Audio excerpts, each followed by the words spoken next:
Rīgas Horeogrāfijas vidusskola gaida bērnus no 10 gadu vecuma apgūt baleta dejotāju profesiju, kas ir īpaša ar to, ka viņa ir viena vienīgā Latvijā šī skola, un arī darba vieta ir tikai viena vienīgā, un tā ir pašā Rīgas centrā, tā ir Latvijas Nacionālā opera.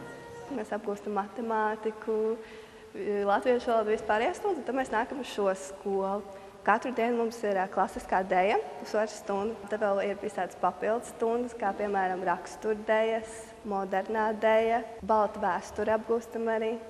Kādreiz vēl bija vēsturiskās dejas, tas tā kā mazākās klasītēs, grima mākslu, aktieru meistarību. Ļoti daudzpusīgi. Man vislabāk šajā skolā patīk klasikas stundas ar skolotāju Zāni Lieldiģu. Šeit māca dejot un skolotāji jauki. Šeit ir ļoti interesanti un daudz ko jaunu iemāca, gan pieredzēji, gan arī vispārīgi. Rīgas Horeogrāfijas vidusskola 15.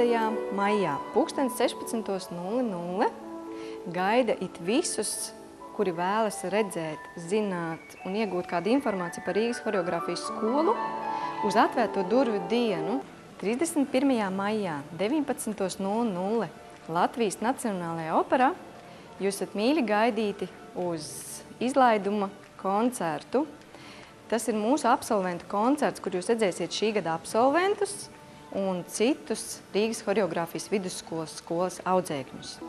2012. gada 1. jūnijā 10:00 Rīgas Horeogrāfijas vidusskolā būs uzņemšanas eksāmeni, uz kuriem mīļi gaidīti no 10 gadu vecuma gan meitenes un it īpaši zēni. Tiekamies Rīgas Horeogrāfijas vidusskolā!